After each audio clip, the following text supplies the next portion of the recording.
I'm sure మీరు ఇలాంటి ముఖ్యమంత్రిని మీరు ఎప్పుడూ ఎక్కడా చూసుండరు. ఓ 2-3 నెలల్లో ఆ రాష్ట్రంలో అసెంబ్లీకి ఎన్నికలు జరగబోతున్నాయి.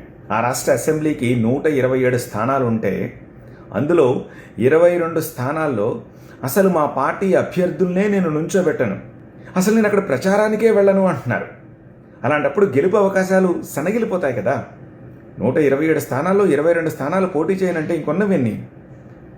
ఇదే ప్రశ్న ఆయన అడిగితే 102, 104 స్థానాల్లో చేస్తాను, మళ్ళీ నేనే గెలుస్తాను అని ధీమాగా చెప్తున్నారు. అలా అని చెప్పి ఆ 22 స్థానాలని నేనేం విస్మరించనని చెప్తున్నాను. అలా అని చెప్పి ఆ 22 స్థానాల మీద నాకేం పక్షపాతం లేదంటున్నారు. మిగిలిన చోట్ల ఎలా అభివృద్ధి చేస్తున్నానో అక్కడ కూడా అదే అభివృద్ధి చేస్తాను అంటున్నారు. ఆల్రెడీ 2 సార్లు ముఖ్యమంత్రిగా అక్కడ అధికారంలో ఉంటే ఎంతో కొంత యాంటీ ఇంకంబెన్సీ కూడా ఉంటుంది కదా. అలాంటప్పుడు ఆ స్థానాలను సైతం టార్గెట్ చేయాల్సిన ముఖ్యమంత్రి నేను ఆ స్థానాల జోలికే వెళ్ళను, అసలు అక్కడ ప్రచారానికే వెళ్ళను, అభ్యర్థుల్నే నిలబెట్టను అని చెప్తూ హ్యాట్రిక్ కొడతానని ఆయన ఢంకా బజాయించి చెప్తున్నారు. ఇప్పుడు చెప్పండి, ఇలాంటి ముఖ్యమంత్రిని మీరు ఎప్పుడైనా ఎక్కడైనా చూసారా?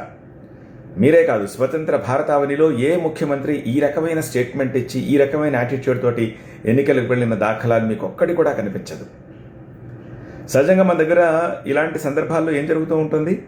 సీట్ షేరింగ్ అనో, లేకపోతే ఫలానా సీటు నాకే కావాలనో, ప్రతిదీ ఇంపార్టెంట్, ప్రతిదాన్ని టార్గెట్ చేయాలని చెప్తూ ఉంటారు కాంటెంపరీ పాలిటిక్స్లో, కాంటెంపరీ ఎలక్షన్ పాలిటిక్స్లో. కానీ అందుకు విరుద్ధంగా మాట్లాడుతూ ఈ ముఖ్యమంత్రి నేను మళ్ళీ గెలుస్తాను అని చెప్తున్నారు. ఎవరా ముఖ్యమంత్రి? ఏదా రాష్ట్రం? Right your comment, please like it and do share it.